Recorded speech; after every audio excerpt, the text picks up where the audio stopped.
If I have a bad habit, for example, and I'm going to throw a few examples, maybe it might be a problem here or might not be, it might be elsewhere, perhaps I know of it in different parts of the globe because technology is very advanced.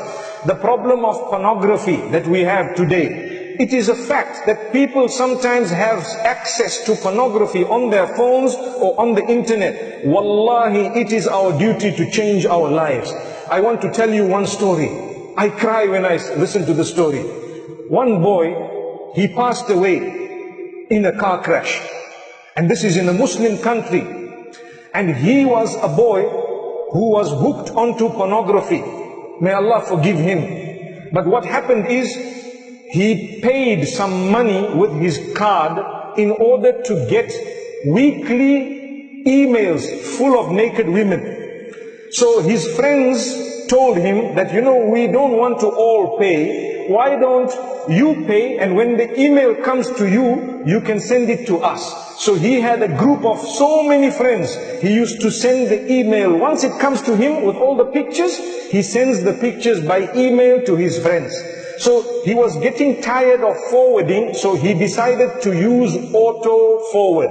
Auto forward means automatically the email will go forward. So he died in the car crash.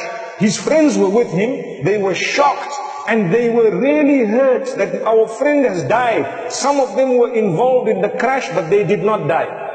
So what happened is, a few days later, when they met at his house, they were crying so much because they said to the sheikh, that sheikh, every week we are getting emails from this man, but he is now in his grave. Allahu Akbar, Allahu Akbar. Look at this.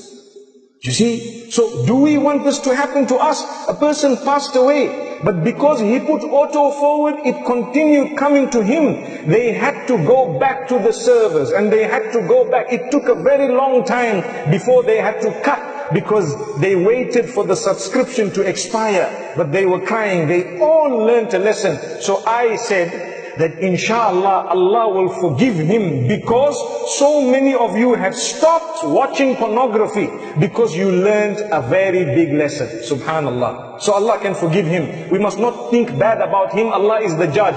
We are not there to judge anyone. So we ask Allah, but we learn a lesson. So I say in Ramadan, think about it. Those who have bad habits, if we die whilst we are engaged in something very bad, it will be an embarrassment for us. We'd rather become better people as we go. One day, I was sitting in one lecture of a very senior sheikh, and he said, think about how long you want to live. So people were thinking, so he asked some people, how long do you want to live? How long do you want to live? One man says, I want to live however long Allah keeps me. The other one said, I want to live for 100 years. One said 90 years. But nobody said, I want to die now. Because no one wants to die. So he said, okay, even if you choose 100 years, when 100 years finishes, what will happen to you? Good question. You still have to go to Allah. So when you go to Allah, you need to go with a good record. So try your best to earn the pleasure of Allah.